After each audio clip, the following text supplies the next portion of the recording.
తాకట్లో ఉన్న బంగారాన్ని విడిపించి ఆ రోజున మార్కెట్ ధర కట్టి మిగిలిన డబ్బును మీకు అందిస్తుంది కొమ్మూరి గోల్డ్.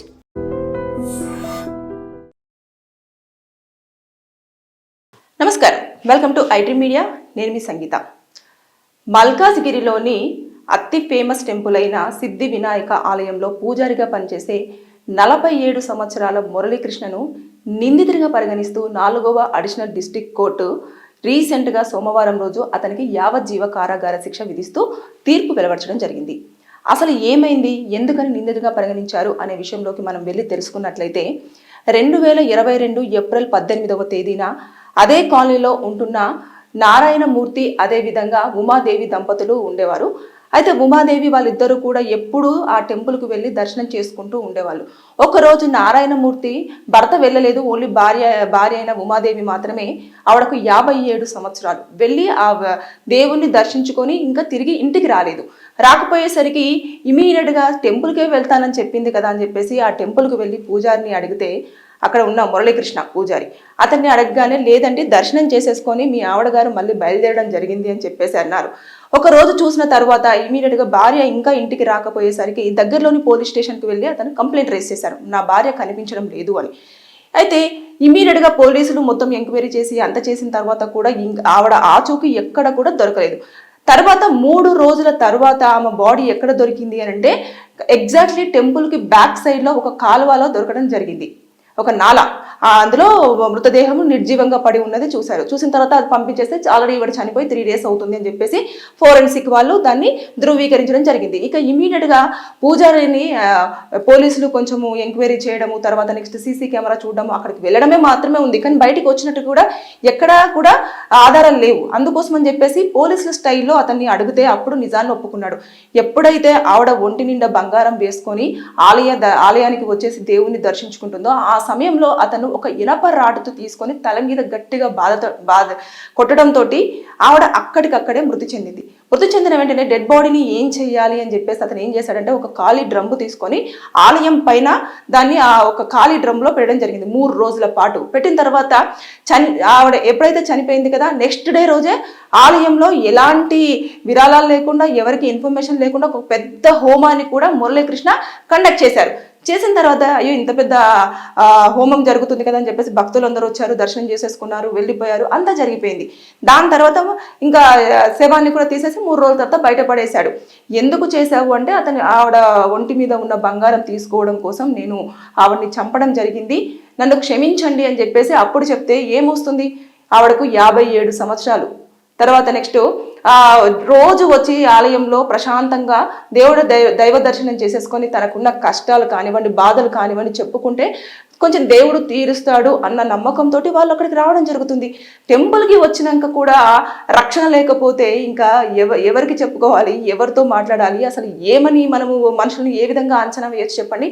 రోజు నిత్యం కూడా దైవారాధనతో దైవుడి యొక్క మంత్రోచ్చరణతో ఉన్న మురళీకృష్ణనే ఇలాంటి ఘాతుకానికి పాల్పడడం అనేది నిజంగా చాలా ఆశ్చర్యాన్ని గురి చేసిన విషయం అన్నట్టు. అప్పుడు చాలా సెన్సేషన్గా మారింది ఈ విషయం. పేపర్లో రావడం కానివ్వండి, టీవీ ఛానల్స్లో రావడం కానివ్వండి, ఇదంతా జరిగిపోయిన తర్వాత ఇంకా ఇదంతా కూడా పూర్వపరాలు పరిశీలించిన తర్వాత నెక్స్ట్ అతను ఒప్పుకోవడం జరిగింది. తర్వాత అన్ని ఆర్గ్యుమెంట్స్ అన్ని 2020 నుంచి కూడా జరిగిన తర్వాత రీసెంట్గా అంటే 2026 సోమవారం రోజున గత సోమవారం రోజున అతనికి యావజ్జీవ కారాగార శిక్ష విధిస్తూ 7,000 రూపాయల ఫైన్ కూడా విధించడం జరిగింది.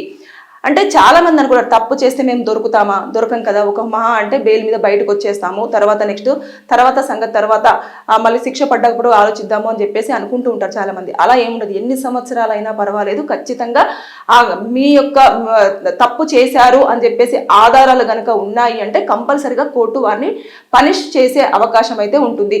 ఇది 2022లో ఎంత సెన్సేషనల్ అయ్యిందో న్యూస్. ఇప్పుడు శిక్ష పడిన తర్వాత అసలు ఎవరు కూడా పట్టించుకోవట్లేదు. దీని నేపథ్యంలో ఏమవుతుందంటే తప్పులు చేసే వారికి కేవలం అదొకటి మాత్రమే కనిపిస్తుంది. అంటే అప్పుడు జరిగింది తర్వాత ఏమైందో ఏంటో అనేది అప్డేట్ లేకపోయేసరికి ఏమవుతుందంటే భయం అనేది లేకుండా పోతుంది. కోర్టులో ఎప్పుడైనా సరే చాలా నీట్గా స్మూత్గా డీల్ చేస్తారేమో, కానీ శిక్షలు ఏ విధంగా ఉంటాయో దాని ప్రకారంగానే వారికి పనిష్మెంట్ అనేది ఇస్తూ రావడం జరుగుతుంది.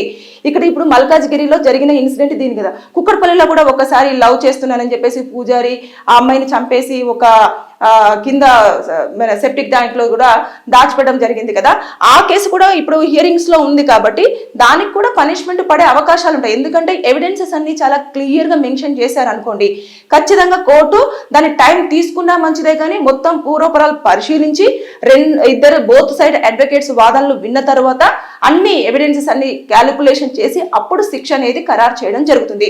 దాని నేపథ్యంలోనే ఇన్ని రోజుల పాటు ఇక్కడ శిక్షకు టైం పడడం జరిగింది. చాలా మంది అంటారు, అబ్బా చాలా డ్రాగ్ అవుతూ ఉంటుంది, పనిష్మెంట్ ఇంత తొందరగా ఇవ్వచ్చు కదా, లేకపోతే అప్పుడే చంపేయచ్చు కదా, ఎందుకని చెప్పేసి జైల్లో కూర్చోబెట్టడము, తిండి పెట్టడము ఇవన్నీ వృధా అని చెప్పేసి అంటే చెప్పలేము. అంటే కొన్ని సార్లు ఏమవుతుంది అని అంటే అతని యొక్క మానసిక పరిస్థితిని చూస్తారు, అదేవిధంగా అతని యొక్క పరిస్థితి అంటే అతను ఆ విధంగా బిహేవ్ చేయడానికి కారణాలు ఏంటి అని చెప్పేసి చూడడం, ఇవన్నీ కూడా చూసిన తర్వాత అతన్ని మొత్తం పూర్తిగా మెడికల్ చెకప్ చేసి తర్వాత అతనికి కౌన్సిలింగ్ ఇచ్చి తర్వాత నెక్స్ట్ అతని యొక్క చుట్టుపక్కల ఉన్న వాళ్ళను వారి దగ్గర నుంచి స్టేట్మెంట్ తీసేసుకొని, ఇంట్లో వాళ్ళ స్టేట్మెంట్ తీసుకొని, అతని స్టేట్మెంట్ తీసేసుకొని, అప్పుడు ఎవరైతే బాధితులు ఉన్నారో బాధిత కుటుంబం యొక్క స్టేట్మెంట్ తీసేసుకున్న తర్వాత అతను మిగతా ఎవరైతే భక్తులు వస్తారో ఆ భక్తుల విషయంలో అతని యొక్క బిహేవియర్ ఎలా ఉండేది, తర్వాత నెక్స్ట్ గతంలో ఏమైనా ఇలాంటివి తప్పుడు పనులు ఏమైనా చేసినవి ఉన్నాయా, లేదంటే అమ్మవారికి సమర్పించే కానివ్వండి, అయ్యగారికి సమర్పించేవి కానివ్వండి, ఏమైనా ఉన్నప్పుడు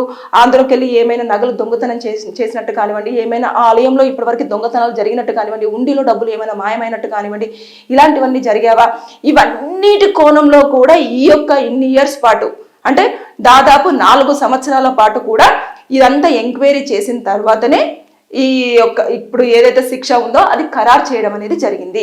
ఏదేమైనా సరే బాధిత కుటుంబానికి కరెక్ట్ గానే అతను అనుకున్నాడు యావజ్జీవ కారాగార శిక్ష అంటే ఇంకా జీవితాంతం అతను జైల్లో ఉండాలి, లైఫ్ ఇంప్రిజన్మెంట్, దానికి తోడు 7,000 రూపాయల ఫైన్ విధించారు కదా.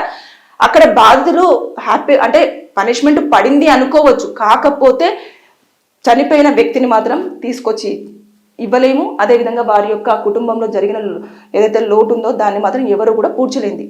దయచేసి మీరు గనక ఎప్పుడైనా సరే ఆలయానికి కానివ్వండి, లేదు అనుకుంటే మీ చుట్టుపక్కల ప్రాంతాల వారికి కానివ్వండి, లేదంటే ఇంకెక్కడికైనా సరే ఒంటరిగా వెళ్ళేటప్పుడు జాగ్రత్తలు పాటించండి. మంచివారే మనతో బాగానే ఉంటున్నారు, మనకు బాగా తెలిసిన వారు, మన కోసం ఆలోచించేవారు, మన బాగా కోరేవారు అని చెప్పేసి మీరు అనుకున్నారా? వారి యొక్క మనస్తత్వము మైండ్ ఎప్పుడు ఏ విధంగా చేంజ్ అయిపోయి మీ పైన దాడులు చేసే అవకాశం ఉంటుందో ఎవరు అంచనా వేయలేరు. ఇప్పుడు జరిగిన ఉమాదేవి విషయంలో జరిగింది అదే. కాబట్టి రోజు చూసే పూజారే, రోజు మాట్లాడే పూజారే, తర్వాత నెక్స్ట్ పూజలు చేసే పూజారి, తర్వాత నెక్స్ట్ భక్తిలో ఉండే పూజారి. కాబట్టి నేను సేఫ్ అని చెప్పేసి అనుకుంది. కానీ ఆవిడ ఒంటి పైన ఉన్న బంగారం ఏదైతే ఉందో అతని యొక్క మనిషినే మొత్తం రాక్షసులాగా మార్చేసి ఒక రాడుతోటి కొట్టి చంపేంత దుర్మార్గమైన పని వేలోకి తీసుకెళ్ళడం జరిగింది. అంటే ఒక్కసారి ఆలోచించండి, మనిషి ఎప్పుడు ఏ విధంగా మారుతాడు అనేది ఎవ్వరూ కూడా అంచనా వేయలేరు. కాబట్టి మన యొక్క రక్షణ అనేది మనం జాగ్రత్త పాటించాలి. ఎవరిని కూడా ఈ రోజుల్లో అస్సలు నమ్మకూడదు, నమ్మి మీ ప్రాణాల మీదకి తెచ్చుకోకూడదని చెప్పేసి నేను ఈ సందర్భంగా మీకు ఖచ్చితంగా ఈ యొక్క కేసు విషయాన్ని పూర్తిగా ఎక్స్ప్లెయిన్ చేసి చెప్పడం జరిగింది. ఏదేమైనా సరే కానీ ఇప్పుడు ఈ విషయంలో చాలా వరకు చాలా చోట్ల ఇవే జరుగుతున్నాయి. కాబట్టి బీ అలర్ట్, జాగ్రత్తగా ఉండండి. Thank you.